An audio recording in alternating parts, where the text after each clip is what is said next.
السلام عليكم ورحمة الله وبركاته. اهلا بكم في فيديو جديد. النهاردة انا هعمل مخلل اللفت. جبت اللفت وغسلته كويس ونضفته، ومعايا جزر وفلفل، وهجيب طبق، ومعايا مية مغلية من الكتل،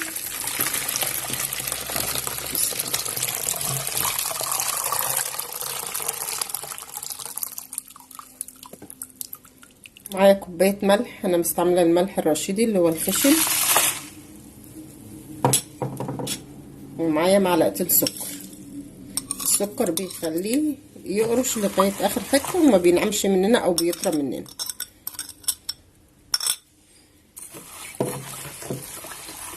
لان على ما المية تبرد هنركنها على جنب، على ما المية تبرد والملح يبوش فيها اقطع اللفت واقطع الجزر.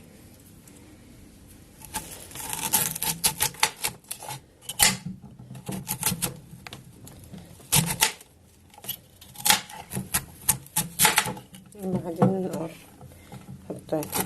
بسم الله بسم الله.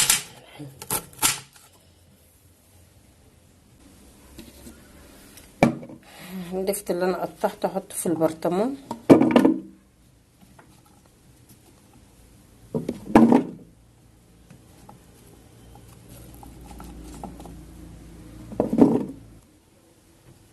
بعد ما قطعت اللفت قطعت الجزر هحطه.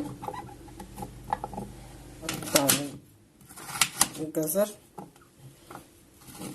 بالعرض علشان يبقى بالظبط زي اللي بنجيبه جاهز من المحلات.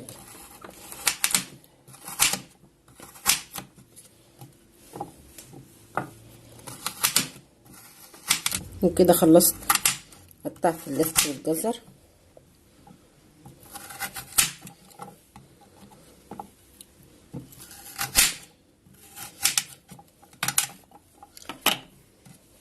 بس كده ده هنشوفه كده خلصت.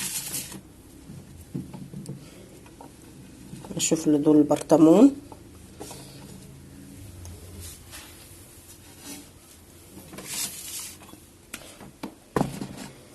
معايا البرطمان اللي انا حطيت فيه ده، هحط الميه بملح بالسكر اللي انا حطيتها. بسم الله الرحمن الرحيم.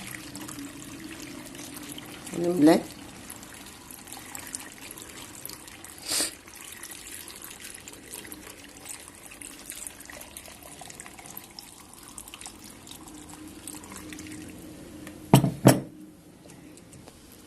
وبكده انا مليت البرطمان ميه، والفاضل لسه على الصينيه اللي مقطعه دوت. هشوف له برطمان تاني. شكل اللفت بتاعنا بعد ما عدى عليه يومين.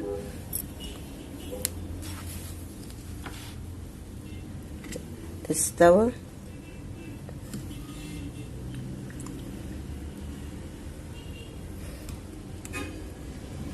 اجمل من جاهز. ده كده شكل اللفت. ولو عايزه اللفت اطول فتره زودي الملح، لان الملح هو الماده الحافظه اللي فيه.